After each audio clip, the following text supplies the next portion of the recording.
I listen to this song all day long. It's I such love that got song. such a groove, dude. This is like using a Macintosh in Oh. 1988. Where's my other floppy? I need my floppy. I got notes saved on different floppy drives.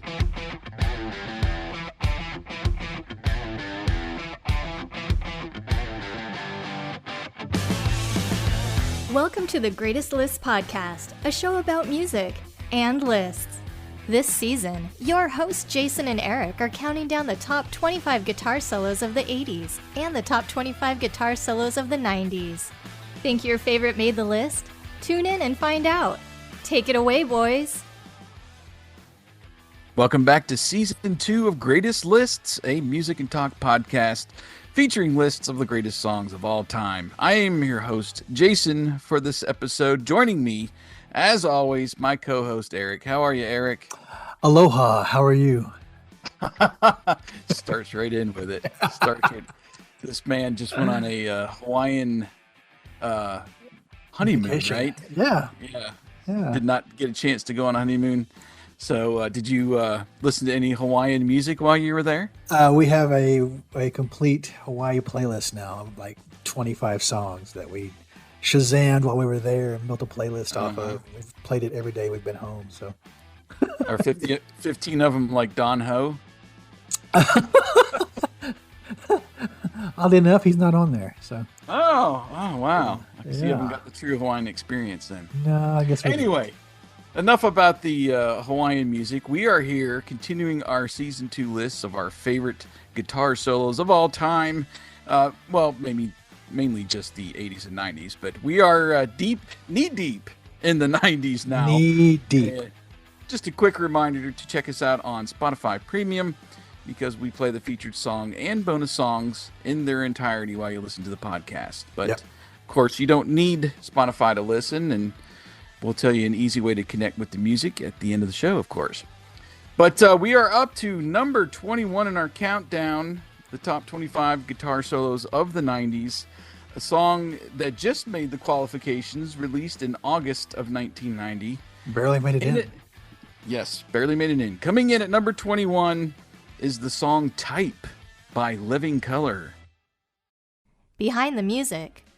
So our spotlight today is on guitarist Vernon Reid, who is a founding member and actually the primary songwriter for Living Colour. Mm-hmm. He first came to prominence in the 1980s in the jazz band for drummer Ronald Shannon Jackson, and he released an album in 1984 titled Smash and Scatteration. It was like a duo record with jazz guitarist Bill Frisell. Mm-hmm. Early versions of Living Colour formed in New York City around 1983, then solidified around 1985 to 1986.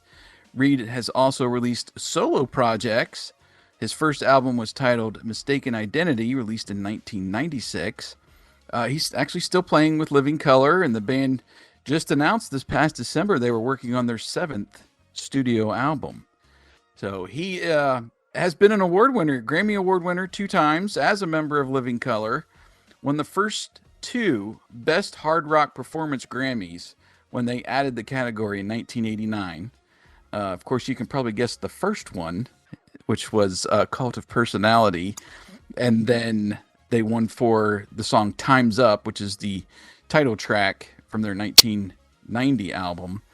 That category was actually merged back into the Rock Performance Grammy in 2011. I did not realize that had kind of merged back in. But as far as his guitar setup, maybe you'll be able to give us some insight, Eric. Reid was using a multicolored ESP Mirage with EMG pickups.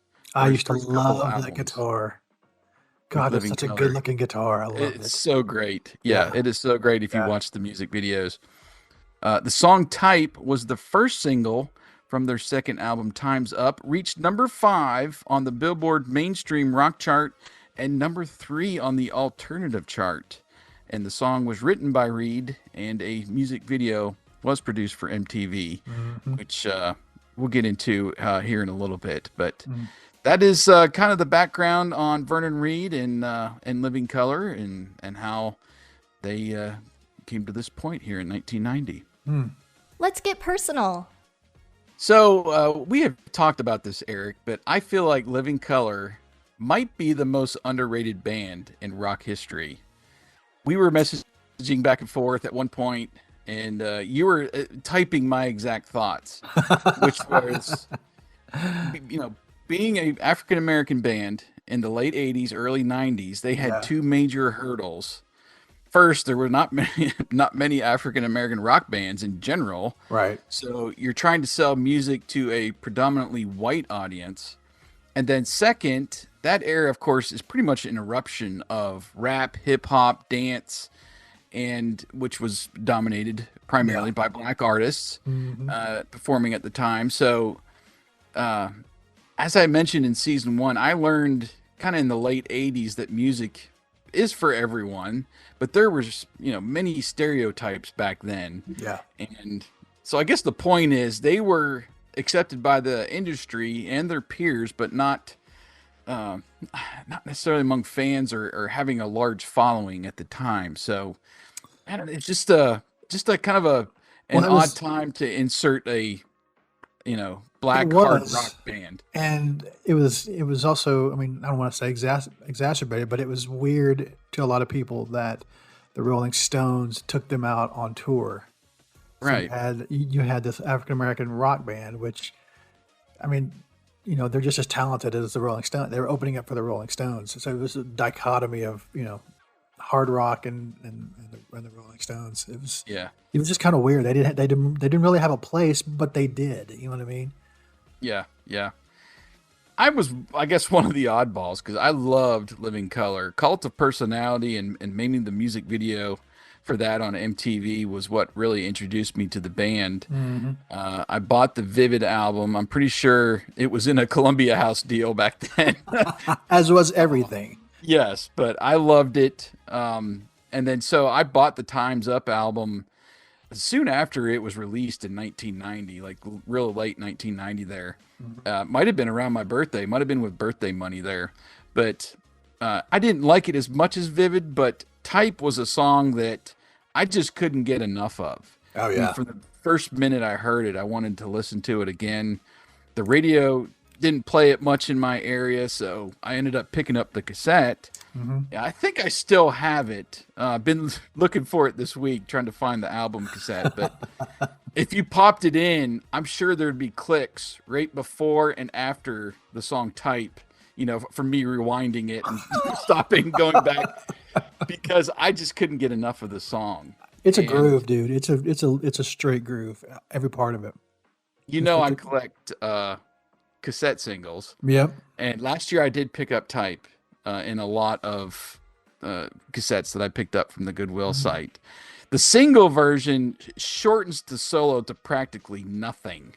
So do not listen to any kind of radio edit of this song. I mean, the full album version I think is 6 minutes and something. But I never had the single. I went right for the album, but the B-side of the single is a cover of Should I Stay or Should I Go, which is money, absolute money. Yes, if you have not heard it. It's so good. Wow. Anyway, that's kind of my history specifically with Living Colour. What about you? Well, I mean, my first introduction was their Cult of Personality video on MTV. That was right in the thick of everything was coming out on MTV. If you didn't see it there first, right. So that was my first introduction to the band, and I love that first album. There's not a bad song on there. And then I'm the opposite of you. I actually like Time's Up better than I do the first one. Okay. But I love the first one. There's just a lot more bluesy stuff on Time's Up that I just fell in love with. And then we actually discovered that first song, that first album he put out, that Smash and Scatteration. We looked it up and found it. And nice. you have to be into jazz to like it. Yeah, I saw but it's really good. I mean, now that I'm older and I can appreciate jazz more than I can when I was 17, it's really dang good. So yeah, but as a guitar player, we all we were into Vernon Reid because he was just so different. He didn't play the same kind of solos that all the other guitar players were playing. He was very jazz influenced. You could tell that from Cult of Personality. He was just kind of erratic and jazzy, and we just kind of just dug it really from the beginning. So, yeah, I have a feeling we'll be breaking down that song at some point later in the season. But his style of play is so cool, and I just remember being blown away from Cult of Personality, the solos in that particularly, but listening to that whole album and then this album too, so good, man. Yeah, just so good. The breakdown. All right, so what I really like about the solo is he starts with this pattern which he plays through once, and then the bass has this really awesome groove that matches it, and then the bass continues the pattern and he builds off of it a couple times, and then it goes right back into it at the end. So it's like this 4-part solo. It's not terribly long. It's only about 40 seconds of the song, but I think it's very creative. And then he also has this outro solo underneath Corey's vocals that lasts about 90 seconds there at the end. Go back if you guys have just, hopefully if you have Spotify Premium, just heard the song. Go back and try to listen just for his guitar work at the end of the song. Underneath. It's so good, man. Yep. So there's like this whole song in particular, there's almost like 3 different styles interspersed throughout the song. So many things to listen to over the course of 6 minutes and 26 seconds, which is how the album version is. But you got that main drive where Corey is, singing about the different types, and it's definitely hard rock, guitar driven, very sharp drums. Yeah. Then you get in the chorus, the "We Are the Children of Concrete and Steel," and Reid he's playing this pattern underneath the vocals when you're hearing that. And then you get this real funky thing. Everything that goes around comes around part. Yeah. They introduce that. I love the harmonies there. And you get I'm telling you, dude, the entire song is just a groove. I mean, everything about it. It really is. It's just, it's just so, everything about it is just so tight and so put together. Yeah. But it's so fun. Like Corey, he almost has these like vocal riffs that he introduces, and then at the end of the song, he's almost like scatting and riffing off the harmony. The harmony just continues to sing that, and he's going over top of that. And that outro solo. I mean, man, I just love this song so much. It's one of those I could just listen on repeat the entire day. Yeah, it's so good. Just I mean, you can't just single out the solo. It's such a good song. I mean, I don't think it got the attention that it should have, because it's just so, the whole thing is just tight. Beautiful. It's creative. I mean, it's got somewhat of a structure, where you're going song chorus. You got that weird everything that goes around that's almost like a interlude there before the solo. And then it ends the song too. So I'm just amazed at how much they packed into the song. It's 6 minutes long, but and there's all those different styles and stuff to tune your ear to. Vernon Reid solos, they're hard to, they're impossible to play, but some of the riffs that he writes are just equally as hard. I mean, they sound so and they have such a groove, and they sound really great, but you try to play them and they are freaking hard. The man is a talent. And I think all that comes from his jazz background, his jazz training. He makes it look so effortless, and he just plays like it's just nothing. And you try to play some of those riffs, and they're just, your hand's going to fall apart, because you stretch, you stretch far, you got to move fast. It's skipping strings. He's amazing. Yeah, and you could tell there's so many influences too in what he plays, in his music. He's done jazz albums. I was over on his Instagram page, and back in January, he was at a David Bowie tribute concert, all African-American artists playing David Bowie music. Yep. And I was like, that is so cool. Yeah. So he, there's a lot of different influences in what he plays, but he's still his own thing too. Yeah. It's so weird, but it's so good. It's great. Yeah. So we are coming in at number 21 on the top 25 guitar solos of the 90s with Vernon Reid solo from Living Colors Type. Some bonus songs for this episode. I do want everyone to hear that cover of Should I Stay or Should I Go? It is on Spotify. It's so good. I loved it.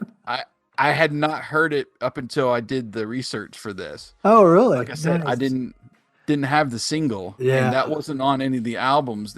If you get, I think it's, I don't know if it's Vivid or which album it is that they added it as a bonus track when they re-released it, like when they remastered it. Oh. They did put the Should I Stay or Should I Go cover on there. Yeah.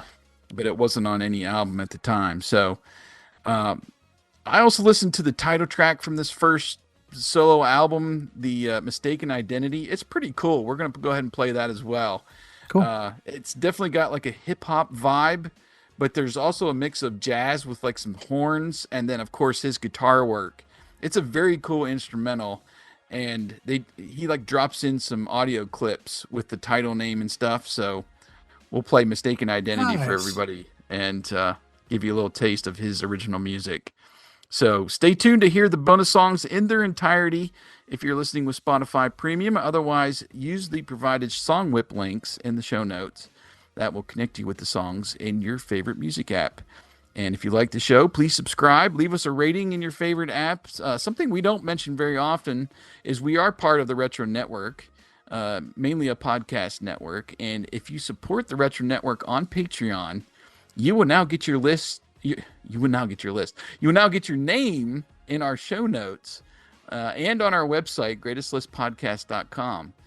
So you just go over there, support us, and boom, your name is added in as a supporter of the Greatest List. So wow. Please do that if you can this week. That's at patreon.com/the Retro Network. That's where you can support the Retro Network, and we're under that umbrella. You can also leave your thoughts on today's episode by finding us on Twitter at Greatest Lists. And then Eric is coming back, taking over hosting duties for our next show, our number 20 selection, which is a hot track. Hot track, people. Thanks for listening to Greatest List. We look forward to continuing our list of the top 25 guitar solos of the 90s on the next episode. You've been listening to The Greatest Lists.